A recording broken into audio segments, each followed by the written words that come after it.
Aquí comienza El Humano Porvenir, una mirada optimista del futuro posible de nuestra especie. El Humano Porvenir, salud, producción agroalimentaria, ambiente y energía. Una hora de noticias, reflexiones y fundamentos acerca de lo que se sabe, se puede saber, lo que se hace y lo que se puede hacer. El Humano Porvenir. Allá vamos.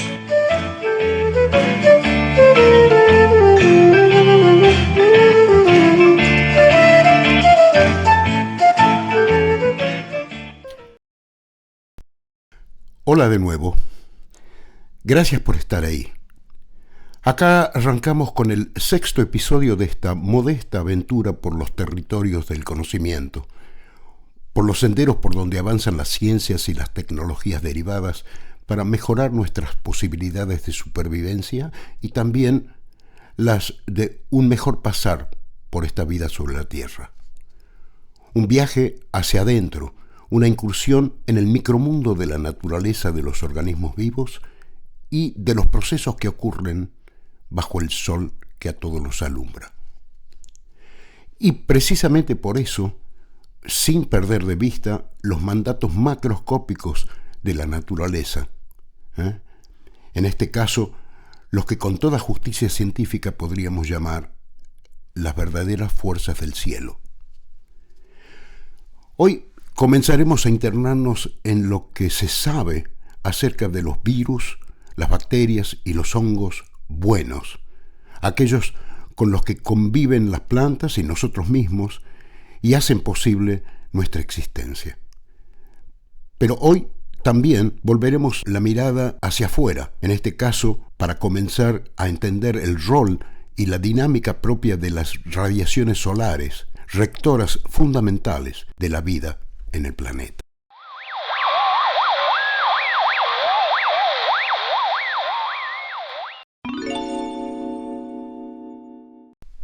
Julio. Hola, doña Onírica. ¿Cómo anda? Bien nomás, entusiasmada. ¿Qué ocurrió? Nada, la vida, Julito. El sol del invierno, las ondas de radio, el contacto. Esperando a la Miriam.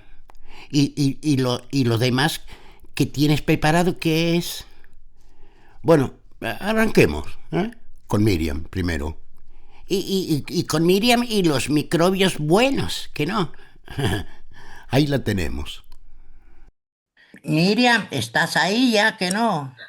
Sí, estoy aquí, doña Onírica. ¿Cómo te va? Buen día, buen domingo. ¿Cómo ¿Qué estás tal? tú? Buen día, buen día. ¿Estamos todos bien? Estamos aquí conversando con Julito de que, acordándonos de que ibas a hablar vos de algunos virus buenos y bacterias, porque no todos son patógenos, que no, que hacen daño. No todos son patógenos. Al contrario, algunos son muy necesarios para la vida sobre el planeta, tanto la vida humana como toda la vida. El, Justamente le decía yo a doña Onírica que por lo menos en el caso de las plantas, hoy se habla de que los individuos plantas hay que considerarlos en conjunto con todo un mundo de virus y bacterias y hongos que conviven en una misma unidad sinérgica, ayudándose los unos a los otros. Eso se da en llamar hoy el holobioma, un todo biótico que trabaja en conjunto. Tal cual. Cuando vos mencionaste ese concepto la semana pasada de holobioma, yo me quedé fascinada, porque es un término que engloba absolutamente todo lo que somos como individuos, las plantas y los seres humanos, porque a pesar de que en la ciencia están tratando de estudiar cada cosa por parte, resulta que no se pueden separar las partes, hay que estudiarlas en un todo, en un conjunto, porque cada parte impacta a la otra parte. Ajá. Y en los seres humanos pasa así también. Qué bueno. A ver, entonces, ¿y esos virus qué funciones cumplen? Bueno, los seres humanos llevamos por fuera y por dentro diferentes microorganismos, los virus, las bacterias y los hongos. Y todos conviven afuera y adentro de nosotros. Pero hoy quiero hablarte, doña Onírica, de los bacteriófagos, que son virus que afectan a las bacterias. Ajá. Entidades muy interesantes, porque los virus son entidades biológicas que, para que usted se dé una idea, son como pequeños paquetitos, ¿no? Entonces están constituidos por una membrana y adentro tienen una porción de material genético. ¿Y qué es lo que hacen? Se buscan a alguien, una célula que puede ser una bacteria o una célula de una planta o una célula de un organismo humano, para incorporarle su material genético y lograr que esas células que han sido invadidas por el virus generen nuevos virus. Porque eso Ajá. es lo único que tienen. Tienen el material genético, pero no tienen la maquinaria necesaria para hacer que ese material genético se multiplique.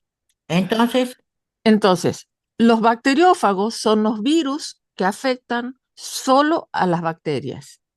Generalmente uno se refiere a ellas diciéndoles fagos. los fagos. Fagos. Ok, entonces, que son chiquititos, chiquititos, chiquititos y representan la entidad biológica más abundante del planeta. Si uno va a hacer un recuento de entidades biológicas, lo que más hay son virus.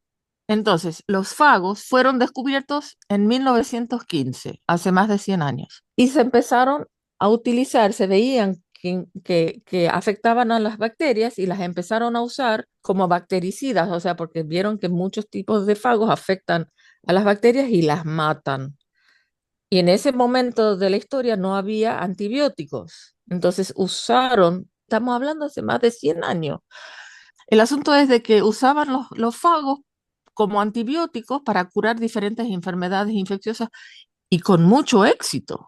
Y después, con la Segunda Guerra Mundial, se descubren los antibióticos y se deja de usar los fagos. Entonces, Estudiaron los fagos, lo estudiaron mucho porque eran curiosidades. Además, imagínate que tuvieron que esperar que haya medios técnicos para visualizar, sea directa o indirectamente, a estos organismos que son súper chiquititos, chiquititos, chiquititos.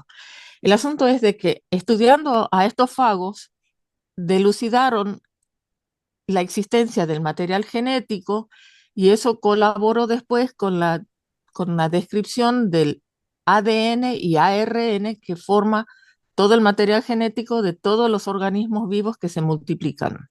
Ajá.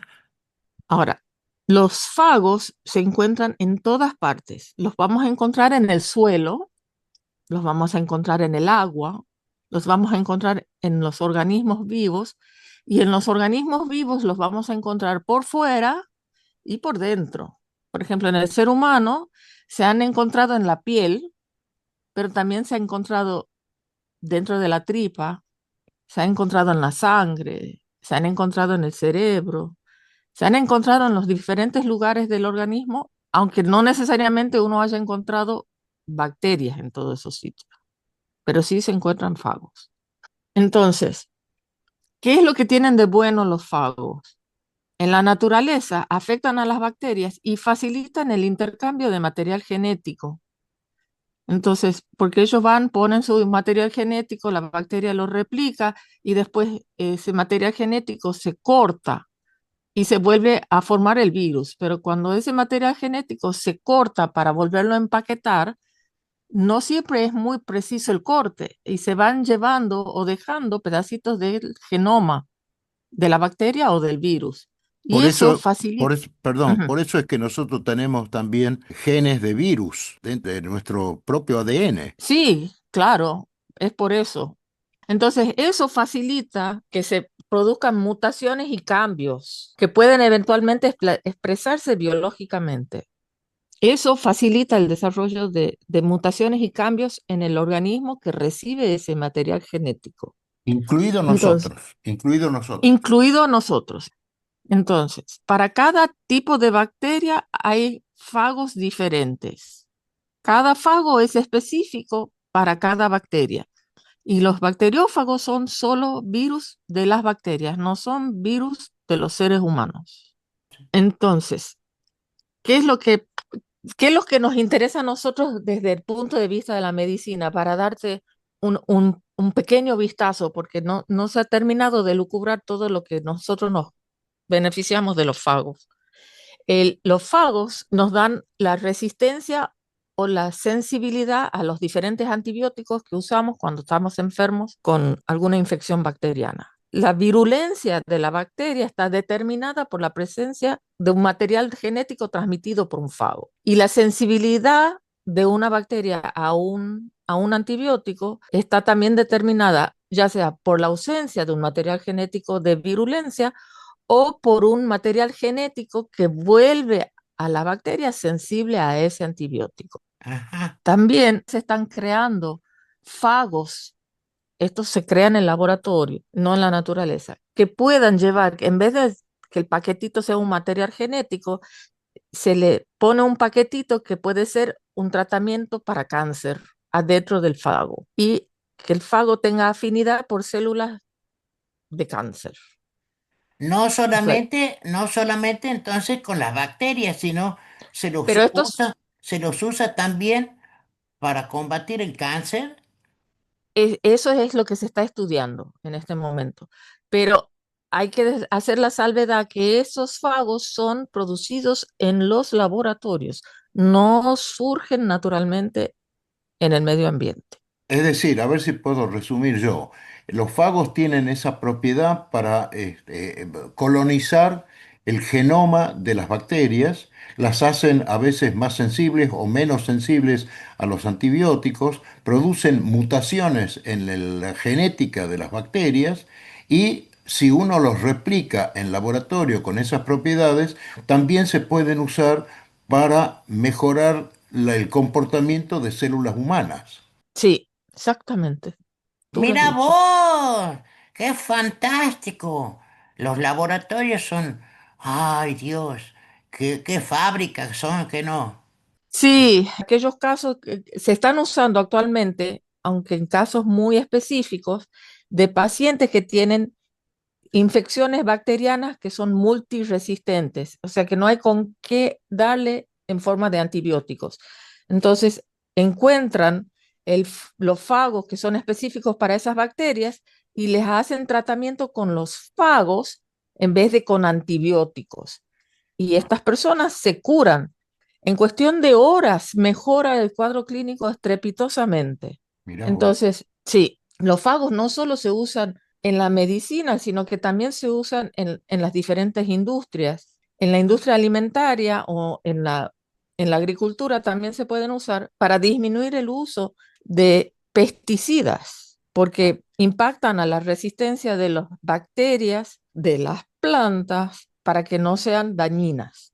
Así que esa es la buena noticia de hoy, de que hay virus que también nos ayudan en el diario vivir. Bueno, buenísimo. Es bueno saber que son aliados de la vida nuestra, que no, son compañeros. Sí, son compañeros indispensables para la vida. Es bueno pensar que como está creciendo esa resistencia de las bacterias por abuso de los antibióticos, hay superbacterias que son resistentes a todo tipo de antibiótico conocido, de modo que esto es una gran posibilidad para el tratamiento de las enfermedades infecciosas. Sí, es un punto de mucho interés y sin embargo no es nuevo. Esto tiene más de 100 años. 100 años atrás esto es lo que se usaba, los fagos, porque no había antibióticos. Y ahora estamos volviendo a eso, de ver si se puede como que embotellar. ¿Cómo haces para embotellar un fago contra? Eso es lo que están tratando de descubrir, de cómo hacer que sea fácil usar los fagos en vez de usar antibióticos. Con los antibióticos no estamos pudiendo mucho. Bueno, Miriam, muchas gracias por estas nociones tan llamativas, tan iluminantes acerca de estos virus de las bacterias. Ahora enseguida vamos a tener una conversación con Juan Carlos Ceballos, que es un tucumano físico eh, que trabaja en Brasil, en el Instituto de Investigaciones Espaciales de Brasil, y vamos a hablar de radiaciones solares. Yo entiendo que vos como dermatóloga podrías en algún momento contarnos, hablarnos de los efectos que tienen las radiaciones solares en el cuerpo humano. Así que espero que algún día podamos hablar de eso también. Pero por supuesto, vos me dices cuándo y hablamos de eso, porque como todo, me fascina. Eh, Bueno, y supongo que en la próxima podríamos continuar con esto del holobioma. Le tocaría ahora hablar, digamos, mencionar a las bacterias y los hongos y otros parásitos. ¿Eh? Sí, dale, dale, dale, tomamos uno por vez. Seguimos entonces con las bacterias buenas que conviven con nosotros. Hablamos de eso la semana que viene.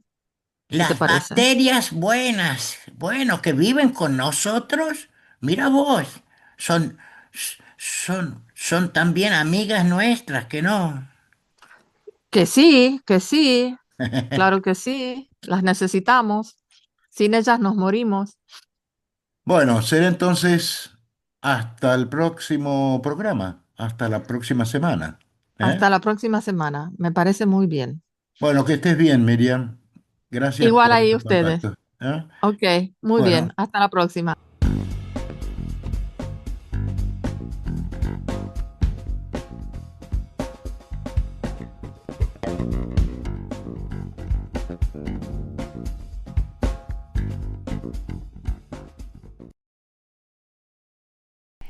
¿Qué cosa estos virus, que no? traficantes de genes, de mensajes genéticos. ¿Eh? Así fue evolucionando la vida, doña Onírica. Sí, y de cómo los malos de pronto pueden ser buenos. Eso respecto de algunos virus, pero también están las bacterias y los hongos. ¿Usted sabe cuántas bacterias puede haber en un gramo de suelo? Ah, de tierra, ¿no es cierto? Sí, sí, de tierra natural. Muchas que no. Muchas, muchísimas. A ver, diga una cifra, un número. A ver, adivine. 1000, No, mucho más. 2000, Mucho más. 100.000, más. Bueno, bueno. Decime entonces, no me tengas aquí con eso. ¿Cómo quieres que sepa? Bueno, escuche. En un gramo de suelo puede haber hasta 10.000 millones de bacterias. ¿En serio? Más bacterias que en un gramo de suelo que seres humanos en todo el planeta. Microbios. Sí, microbios. Y dentro nuestro, ¿Un millón? mire, para que tenga una idea, en los humanos adultos, hasta 1,5 kilos de nuestro peso son bacterias, ¿m?, que conviven con nosotros. La mayoría en nuestros intestinos. Me hacen dar cosquillas en la panza con esa cifra. ¡Ay! Estamos todos juntos ahí. No estamos solos, doña Anérica, no estamos solos. Bajo el sol que a todos nos alumbra. Así es, amiga, así es. Y a propósito del sol, le comento que un importante estudio acerca de las radiaciones solares se está llevando adelante en Tucumán. Un estudio para medir con precisión precisamente las radiaciones solares que llegan a la Tierra, promueven la vida y generan el clima. Un estudio que va a permitir hacer eso en todo el sur del continente americano. Nah, estás exagerando, Julito. No, para nada, no estoy exagerando. Escuchemos si quiere a uno de los principales responsables de ese trabajo, que está desde el Instituto de Investigaciones Espaciales del Brasil, trabajando con la Estación Experimental Agroindustrial Obispo Colombres de Tucumán. ¿Qué le parece? ¿Quiere? Por supuesto. Bueno, vamos a escuchar entonces lo que nos contaba al respecto Juan Carlos Ceballos, tucumano él, doctor en física, especializado en física atmosférica, que trabaja, como le dije, en el Instituto Nacional de Investigaciones Espaciales de Brasil. Lo escuchemos, lo escuchemos. Primero, como introducción, Cuando hablamos de radiación solar, la primera cosa que hacemos es pensar en el sol. El sol es brillante, nos da luz, es bonito, perfecto. Pero en realidad el sol no solo nos da luz, nos da mucho más que eso. Eh, Imaginen una cocina con el horno encendido, ustedes abren la puerta del horno y sale calor, ¿no es cierto? Está saliendo radiación. Si el horno estuviese más caliente, saldría más radiación. Si el horno estuviese a 500 grados, ustedes comenzarían a verlo rojo. Si el horno estuviese a 1000 grados, ya estaría bastante brillante y se estaría fundiendo por dentro el horno. Bueno, el sol es como si fuese un horno que está a 6000 grados. Ajá. Ese horno que está a 6000 grados manda radiación en todas las direcciones.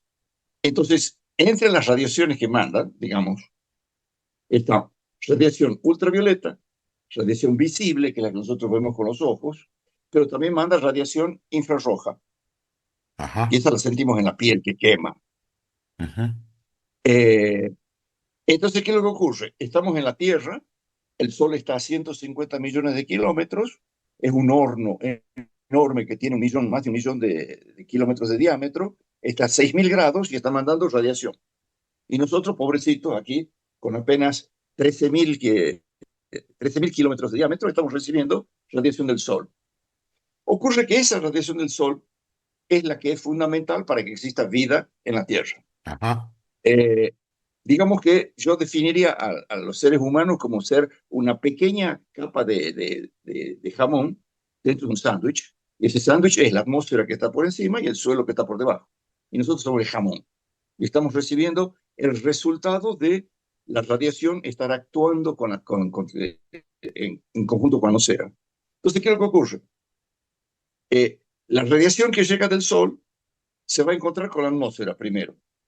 En la parte superior de la atmósfera, digamos entre 20 kilómetros y 50 kilómetros, se va a encontrar con el famoso ozono. El ozono va a robar una Perdón, parte de la energía del Sol. perdón, voy a hacer una pregunta ahí. Nosotros Sí. vivimos en una capa inferior de la atmósfera que tiene alrededor de 20 kilómetros de altura, ¿verdad? Ahí Digamos que arriba, tiene más, pero lo importante son los primeros 20 kilómetros para ajá, nosotros. ajá. Ahí arriba hay una especie de techo que está el ozono y otros gases, ¿eh? Claro, el ozono está entre más o menos 20 kilómetros y 50 kilómetros. Ajá, Entonces la radiación solar se va a encontrar primero con el ozono, ajá, antes de encontrarse realmente con el aire. Solo que el ozono está interesado apenas en el ultravioleta. Entonces absorbe una buena parte del ultravioleta del Sol. ajá, Y el resto del ultravioleta todavía consigue llegar una parte a la superficie terrestre. ajá. Este ultravioleta es aquel del cual hay que cuidarse cuando uno está en la playa porque puede producir quemas de la piel, ese tipo de cosas. Ahora, eso es, no voy a hablar ni siquiera de la longitud de onda, que es con eso que No, se mide más o no, menos el tamaño sí, de las ondas que llegan del Sol. sí, Pero digamos, se tiene el ultravioleta en las altas frecuencias. En las frecuencias medias llega la luz visible. La luz ajá, visible prácticamente no es absorbida por el ozono. Cuando se encuentra con la atmósfera y con nubes, interactúa con ellos y comienza a dispersarse. ujú, Entonces, entre las nubes pasa radiación directa. ajá, La otra que se encuentra con las nubes o es reflejada para el espacio o consigue todavía llegar como radiación difusa. ajá, Entonces, cuando está completamente nublado, estamos recibiendo solamente radiación difusa. Y ajá, las nubes han reflejado una buena parte de esa radiación. Cuando está con cielo claro, recibimos prácticamente radiación directa. ujú, Ahora, la importancia que tiene esa radiación en el visible es en particular con relación a plantas. Es la llamada radiación fotosintéticamente activa. Las plantas están felices de la vida de recibir radiación visible porque la clorofila que ellas contienen absorbe radiación visible y produce una reacción química que va a ser aquella reacción química que absorbe parte del dióxido de carbono que hay en la atmósfera, reacciona internamente con las plantas y larga oxígeno. Y ese carbono que fue absorbido sirve para el crecimiento de la planta. Claro. Entonces, las plantas precisan mucho de radiación visible. Ajá. Aparte de eso, existe, más allá de la radiación visible, existe la radiación infrarroja del Sol. Sí. La radiación infrarroja del Sol, la verdad, pasaría directo, pero existe el vapor de agua en la atmósfera y las nubes. Y el vapor de agua y las nubes absorben esa radiación, una parte de la radiación infrarroja. ¿Cuál es el resultado de todo eso? El resultado de todo eso es que la atmósfera está absorbiendo parte de la radiación solar. El Ujú. suelo absorbe el resto, Ajá. pero a partir de ahí lo que yo tengo es un calentamiento del suelo que va a producir, digamos, un intercambio de calor con la atmósfera. Sí, Resultado de ese intercambio de calor con la atmósfera, yo voy a tener corrientes ascendentes, por ejemplo, que van a terminar formando nubes. sí. Claro, porque Resultado, yo estoy en medio. el calor incide en la evaporación. El calor incide en la tierra, digamos. El calor que incide en la tierra, en las plantas y en el suelo, produce evaporación. Claro. Ujú. Ese vapor sube en la atmósfera y termina formando nubes. Sí, Pero por otro lado, hay mayor calentamiento de ciertas partes de la Tierra y menor calentamiento de otras partes de la Tierra. Eso hace que haya una diferencia de presión entre una parte y otra. ujú. Cuando hay esa diferencia de presión, entonces se va a generar viento desde las regiones de alta presión a las regiones de baja presión. Claro. Resultado, el vapor de agua está siendo desplazado en la atmósfera por los vientos. Cuando puede, sube y forma nubes. Una vez que forma nubes, puede llover, el agua baja, y yo voy a poder tener, por ejemplo, un transporte de vapor. Supongamos, por dar un ejemplo, yo tengo corrientes de viento que se van a producir en el Ecuador. Ajá. Esas corrientes de viento que se producen en el Ecuador entran en el norte de la América del Sur, penetran en la Amazonia, se encuentran contra la cordillera de los Andes, entonces van ladeándose a lo largo de la cordillera de los Andes y terminan entrando por el norte de Argentina, Ajá. o terminan entrando por Sao Paulo, por el sur de Brasil. Toda esa corriente está trayendo agua del Atlántico para la Amazonia, y todavía de la Amazonia hay lo que se llaman ríos voladores, que llevan vapor de agua para, digamos, Sao Paulo y el sur de Brasil y el norte de Argentina. Ujú. Resultado, todo eso es el producto de calentamiento producido por el Sol. Sí. Ajá. Entonces, el Sol está produciendo una dinámica de la atmósfera Ajá. que va a generar vientos. Ajá. Esa dinámica y vientos y convección, ese intercambio de calor entre el suelo y la atmósfera y la dinámica de los vientos va a producir condiciones de vida, en última instancia, El de la vida, clima, de nuestra vida del día a día. el clima, digamos. De ahí que, claro, perdón, El clima. Eso define el clima. claro, entonces, dependiendo de la forma en que se distribuye la cantidad de agua, el viento, la temperatura, etcétera, eso definimos como clima. Ajá. Entonces hay regiones que son más calientes, regiones que son más frías, regiones que reciben vapor de agua de otras o que exportan vapor de agua de otras. Entonces cada una de esas regiones tiene características meteorológicas Ajá. que genéricamente se llaman de clima. Es decir, Ajá. característica meteorológica es aquello que es la temperatura, la presión, el viento ahora, o en las próximas 24 horas, o en los próximos 15 días. Esos son los fenómenos meteorológicos. Pero Ajá. cuando yo veo cuáles son los fenómenos meteorológicos que son, por así decir, característicos de una región, eso me define el clima que tiene esa región. Ujú. Claro. ¿Sí? Es la diferencia entre clima y tiempo. No Sí. se debe decir, el clima de hoy es tal cosa. No, el tiempo de hoy es tal cosa. Claro. Las características generales que el tiempo tiene en un local son las que definen el clima de esa región o de ese local. El tiempo y el clima no son lo mismo, parece. Buena distinción. Así es. Y las radiaciones solares que lo generan. ¿Eh? Y que hoy se pueden medir cada vez con mayor precisión. Se pueden medir, calcular, y eso permite entender lo que está pasando y actuar en consecuencia. Bueno, dale, sigamos escuchando. Por supuesto, pero yo les sugeriría que antes dejemos descansar un poco la oreja de nuestros oyentes. Seguimos después de una pausa, ¿qué le parece? Una pausa musical. Claro, como ya es nuestra costumbre. Esta vez de la mano de la banda de un tal Bela Fleck, música contemporánea, vertiginosa y progresiva, como el conocimiento. Un fragmento cortito para pausar. Dale, a ver.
Estás escuchando El Humano Porvenir, una propuesta de Imaginaria y Radio Universidad de Tucumán en la frecuencia modulada 94.7, en directo por internet en radio.unt.edu.ar y para los rezagados interesados también en YouTube en el canal de El Humano Porvenir. Allá vamos.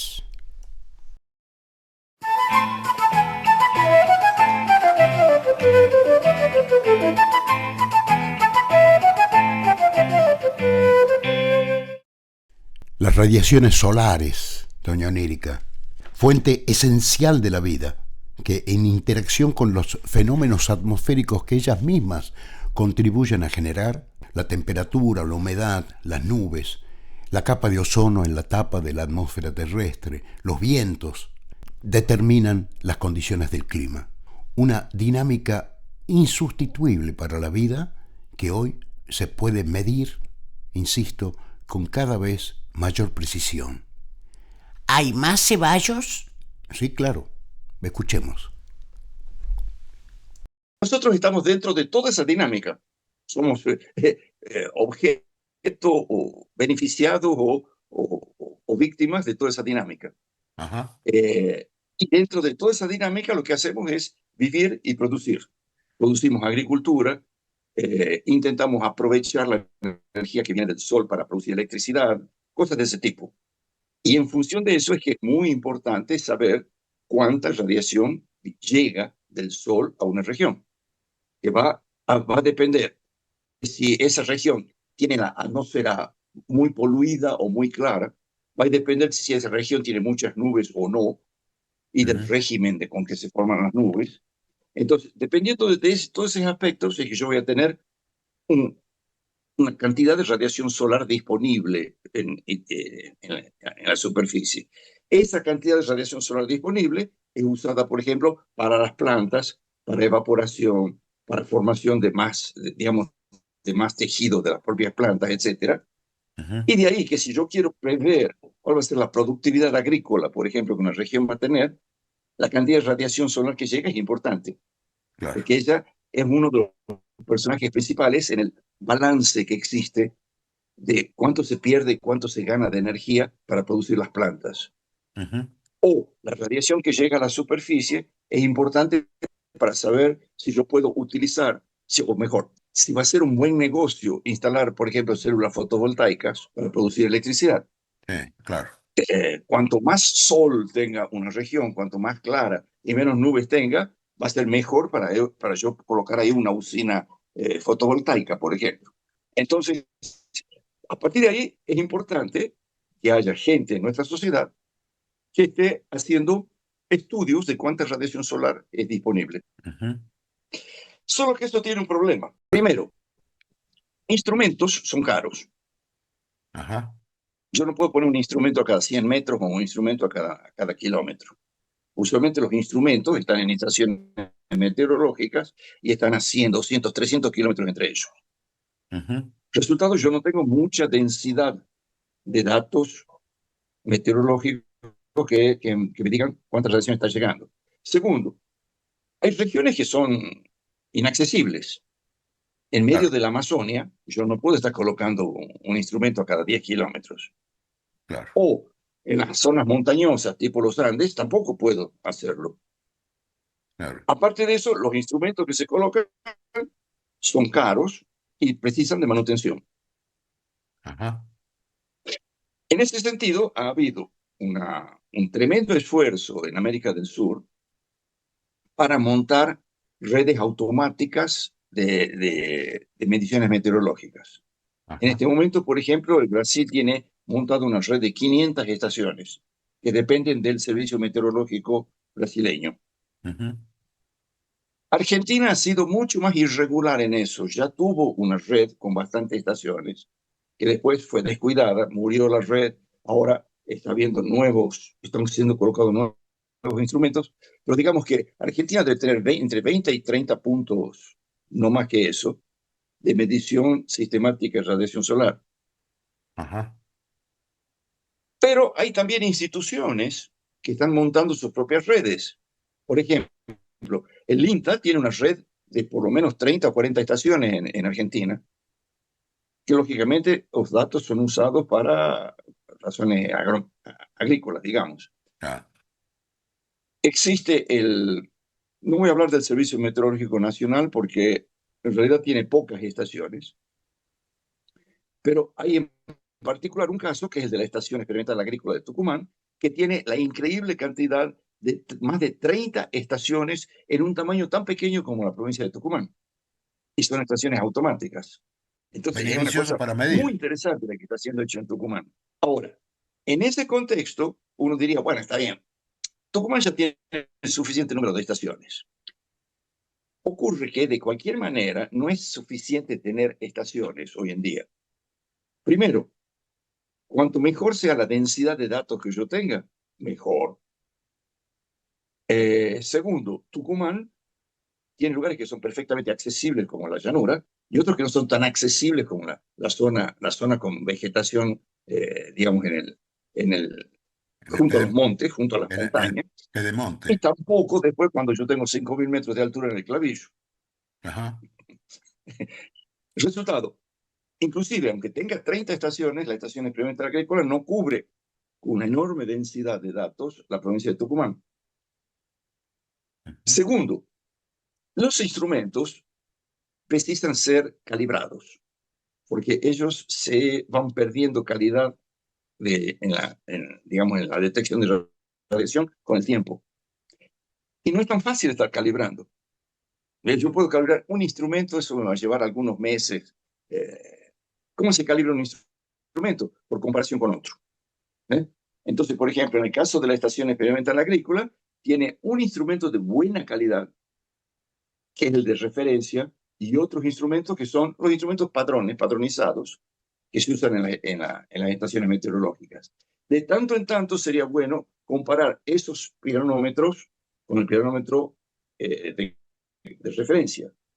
Pero comparar 30 estaciones puede llevar años. Claro, claro. Resultado, la dinámica moderna de procesamiento de información necesita tener métodos que sean rápidos de medición, digamos, o de estimativa por lo menos, y que se puedan calcular rápidamente resultados. En ese campo, los satélites artificiales, desde los años 80, comenzaron a ser instrumentos importantísimos. Porque, ¿qué ocurre? Un satélite, hay dos tipos de satélites. Hay unos que vienen dando la vuelta a baja altura, a más o menos 1800 kilómetros de altura. Están dando vueltas en torno a la Tierra, pero ellos pasan apenas 2 veces por día encima de un punto, mientras la Tierra está girando. Entonces, ellos dan un cierto tipo de información que sirve para ciertas cosas. Ajá. Los instrumentos que sirven para estar observando mejor el tiempo son los llamados satélites geoestacionarios. Ellos están a una altura tremenda, están a 35.000 kilómetros de altura. Ajá. Y ahí consiguen ver prácticamente todo un hemisferio. Ajá.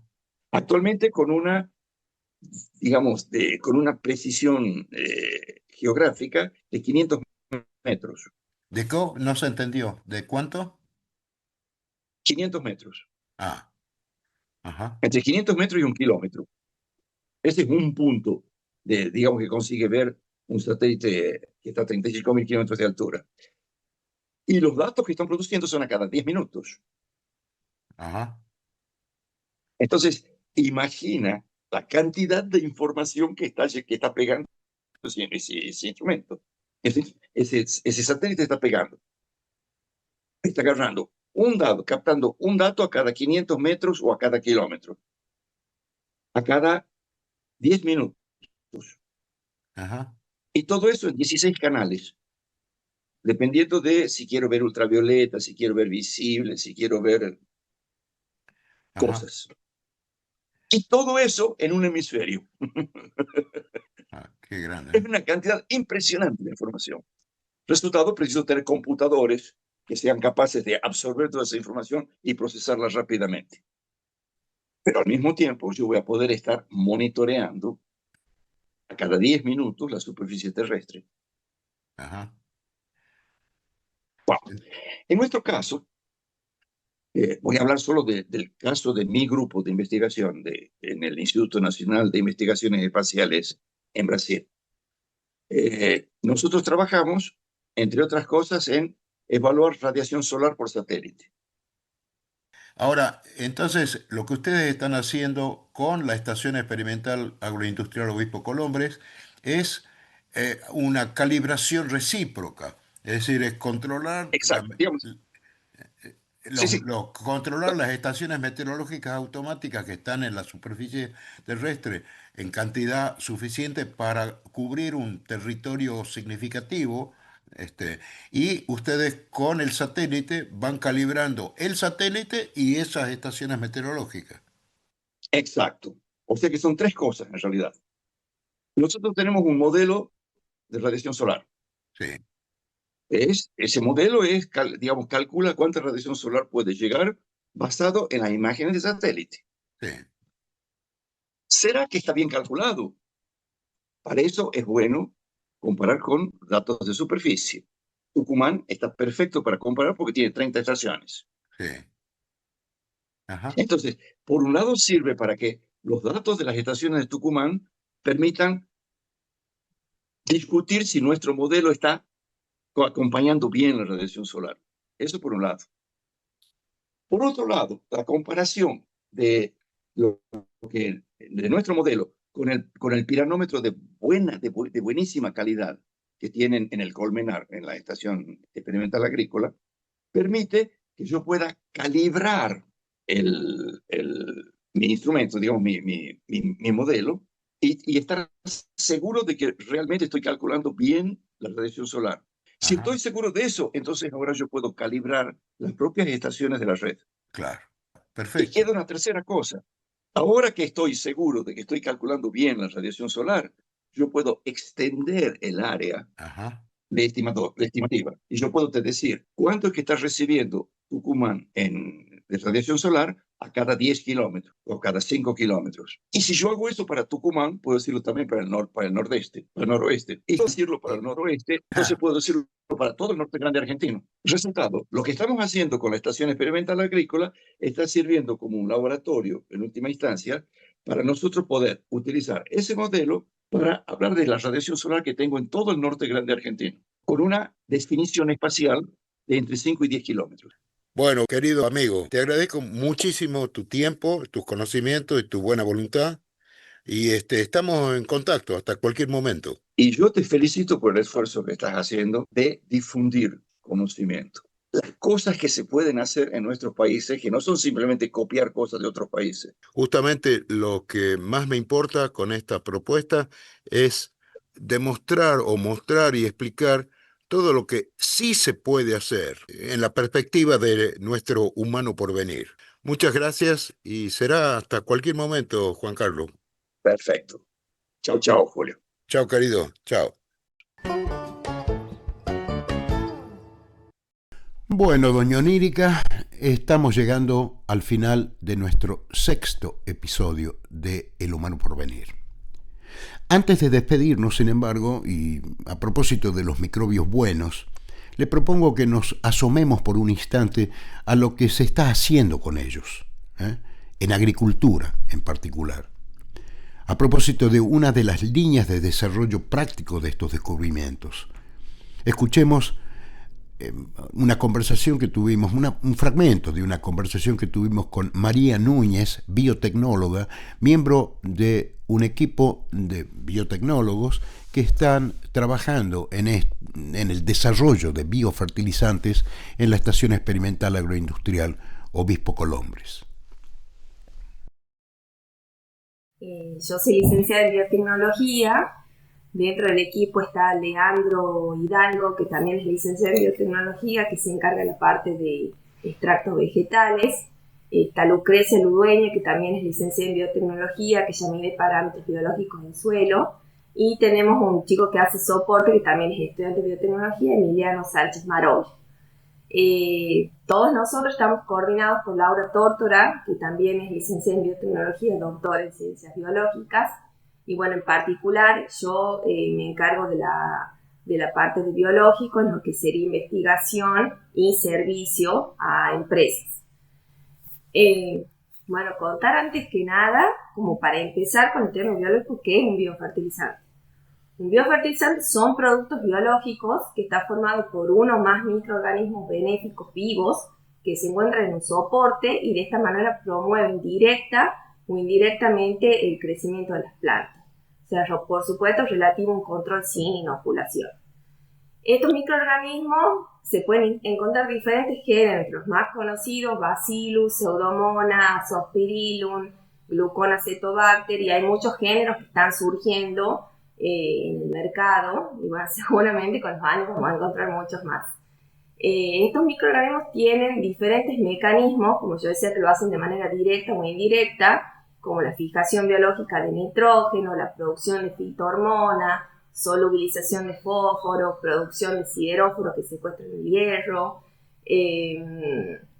aumento de la fotosíntesis, inducción de resistencia sistémica en la planta. Bueno, son variados los mecanismos que aportan estos microorganismos. Va a depender del género, como decíamos, por supuesto. Y bueno, o sea, tiene sus beneficios amplios el uso de un biofertilizante en el cultivo. Por ejemplo, en el cultivo de la caña de azúcar, hoy creo, si no me equivoco, más del 25 o 30% de los cañaverales se biofertilizan. Esto permite reducir el uso de fertilizantes químicos como el urea o como el CAN, lo cual tiene un impacto también económico, ¿no? Entonces, si nos hablamos de los beneficios de un biofertilizante, podemos hablar de un impacto económico porque hablamos de una reducción en la fertilización química, de un impacto ambiental porque favorece la biodiversidad del suelo y protege la estructura del suelo, y también a nivel ambiente es menor el impacto del uso de un biológico. y el aumento de la productividad de los cañaverales, porque el uso de biofertilizantes también permite una longevidad en el cultivo. Bueno, es importante la aplicación, el uso de biofertilizantes en los cultivos agrícolas, ya que promueve el manejo sustentable también del cultivo, y lo que hablamos favorece y la importancia del impacto ambiental, porque sabemos que a medida que pasen los años, o sea, va a aumentar la población, va a ser mayor la demanda de alimentos y bueno, es importante el cuidado del medio ambiente. Bien. ¿Cómo se usan? Es decir, ¿qué función cumplen los microorganismos estos? ¿En qué sustrato trabajan, por ejemplo?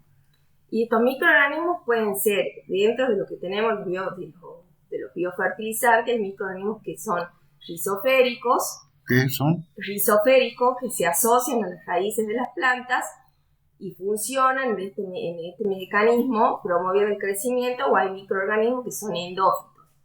Es decir, hay ciertos microorganismos que son básicamente bacterias, supongo. Sí, hablamos de bacterias. De bacterias que se conectan, digamos, biológicamente con el individuo planta, con la planta, digamos, y favorecen la incorporación de nutrientes a través de las raíces. Exactamente, todos estos mecanismos que me nombré anteriormente. Que esto es lo que ocurre naturalmente en la naturaleza, en los suelos vírgenes, digamos, o naturales, verdaderamente naturales. Es decir, esto significa de alguna manera un regreso a la naturaleza. Exactamente. Se debe tener en cuenta que cuando hablamos de biofertilizantes, no solo bacterias, sino también pueden ser hongos que promueven el crecimiento de las plantas.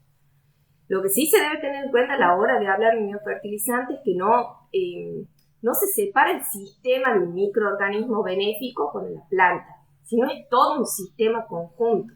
Por eso hablamos de un holobionte. Cuando hablamos de un holobionte, hablamos de una conexión del microorganismo con la planta.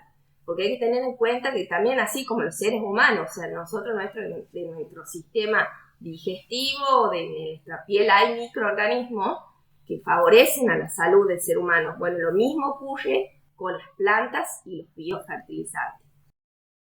Nuestros amigos los virus y ahora las bacterias. Amigos y maestras, por lo mucho que su estudio nos enseña. Hay mucho que aprender de ellas y con ellas. Allá vamos.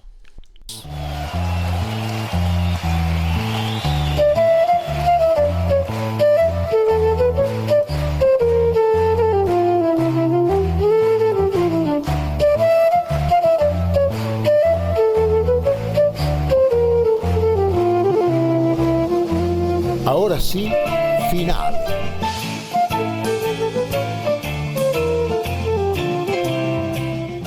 Será entonces hasta el próximo capítulo de esto que hemos llamado El Humano Porvenir.